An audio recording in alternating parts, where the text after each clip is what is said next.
Magandang araw mga kaparmers. What's up? Ito tayo mga kaparmers sa ating sitawan at harvest time. Anong oras na ngayon mga kaparmers? Alas 2 pasado na. At hindi pa kami tapos. Tapos umulan pa oh. Takbo-takbo pa kami dahil umuulan. At shout out sa taga Asturias dahil yung ulan nandun sa Asturias mga kaparmers, dito sa amin ano lang daplis. Thank you Lord naman at hindi kami dito maantala masyado yung pag-harvest namin. Napakatagal kasi harvest ni sitaw mga idol kaparmers dahil kailangan mo siyang tanggalin katulad dito. Ito. Kailangan mo siyang isa-isahing tanggalin. Ayan oh. Iikutin mo ganyan.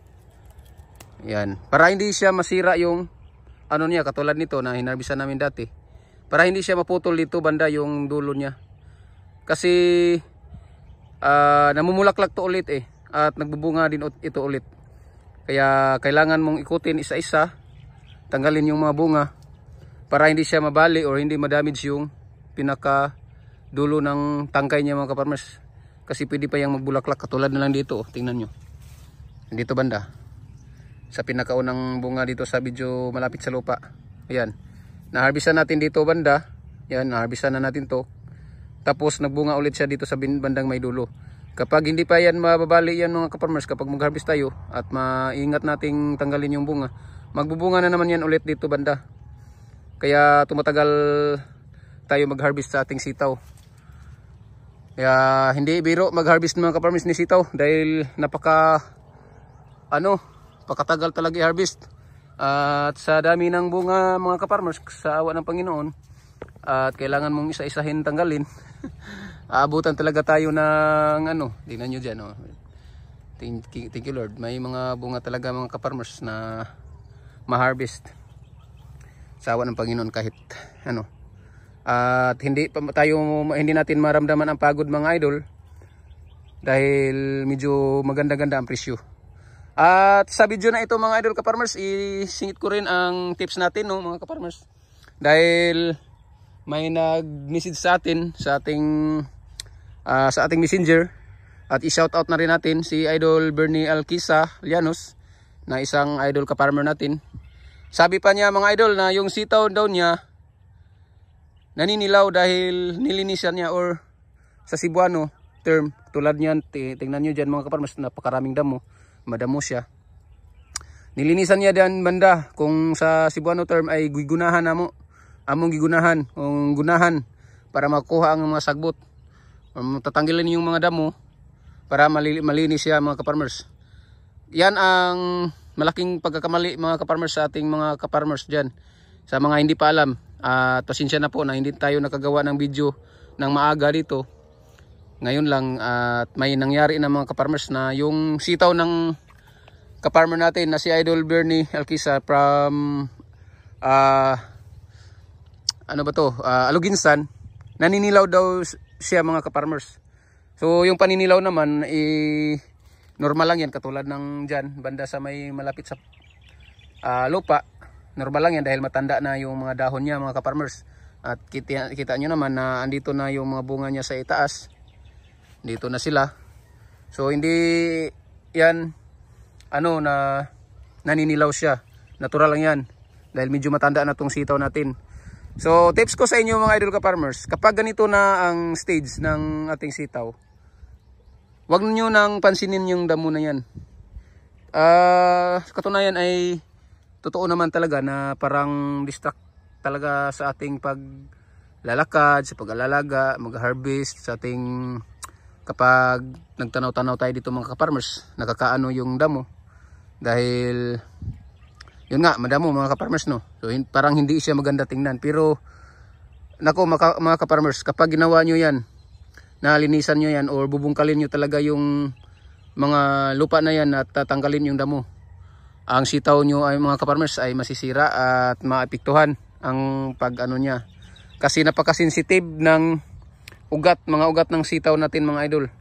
Kapag binubungkal mo yung puno niya, ma-stress yung mga ugat at imbis na active sila na gumagapang or kumukuha ng mga nutrients, nahihinto sila mga kaparmers Kumbaga napuputol sila, lalo na kapag napuputol talaga. So yan ang dahilan na maninilaw yung sitaw natin. So kapag ganito na mga ka-farmers ang stage or edad ng ating sitaw, wag na lang natin pansinin yung damo. Hindi na yan makakaapekto sa paglago ng ating sitaw or ating pananim. Hindi na yan makakaapekto talaga. Tingnan nyo naman, ang daming bunga kahit na tapos. Okay pa rin ang talbos nila at pananahon nila. Maganda pa rin mga ka-farmers, di ba? So yan lang mga ka-farmers, no, ang tips ko. Huwag nyo na yung pansinin, pabayaan nyo yan. Siguro makaka-apekto yan sa paglago ng sitaw natin, yung mga damo na yan, kapag yung pananim natin ay nasa maliit pa, yung parang matatabunan sa damo. So yan ang tapos pwede pa siya mga ka-farmers na linisan kapag maliliit pa yung sitaw natin, dahil yung mga ugat niya maliliit pa din, hindi pa siya malayo hindi pa malayo ang mga ka-farmers. Katulad dito, yung puno natin ng sitaw, dito ay aabot na yan dito mga ka-farmers, yung mga ugat. Tapos kapag bubungkalin mo dyan, tatanggalin mo yung mga damo, mapuputol yan mga ka-farmers, at yan ang dahilan na maninilaw yung dahon, mangungulot, humihinto siya magbigay ng bunga hanggang sa mamatay siya.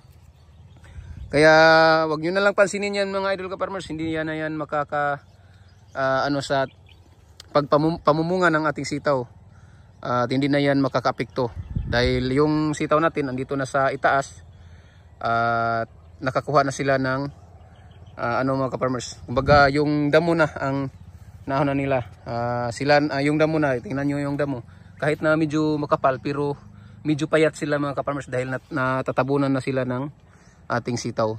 So ayan mga ka-farmers, no, sana ay may nakuha kayong idea bakit pansin nyo at nakikita nyo talaga na madamo yung sitawan natin, pero nilinisan natin to nung maliliit pa yung sitaw natin. Hindi ito mula ng maliit hanggang ngayon madamo siya.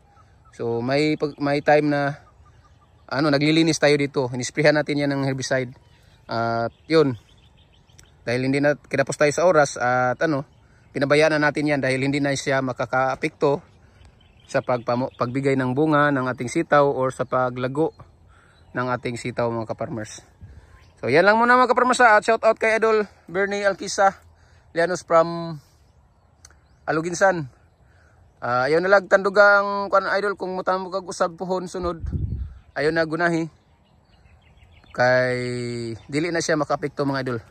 Idol, labi na kung ingon ani na ang edad atong batong. Ayan lang muna mga ka-farmers, ha. Thank you for watching at happy farming sa lahat ng mga ka-farmers natin dyan. Ako ay mag-harvest muna dahil medyo hapon na at baka pupunta pa yung ulan dito. Tayo ay mababasa at napakainit pa kanina mga idol. Tingnan nyo dito mga idol, parang ma-harvest siya lahat dito banda. Yan, thank you Lord sa blessings. Kahit medyo maganda-ganda naman ang presyo mga idol ka-farmers ngayon. Thank you Lord talaga.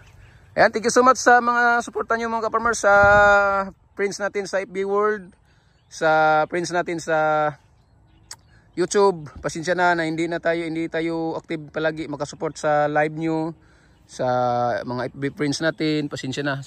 Alam nyo naman ang buhay farmer na napakahirap talaga, lalo na kapag harvest na talaga, napakatagal, tapos may mga iba pa tayong ginagawa, may alaga pa tayong baka at yan, pasensya na po talaga mga ka-farmers. Sana inyo maintindihan nyo ako mga idol. Thank you for watching mga ka-farmers. Ako ay magpatuloy mag-harvest. Thank you for watching. Happy farming mga ka-farmers. God bless sa ating lahat mga ka-farmers. Mabuhay.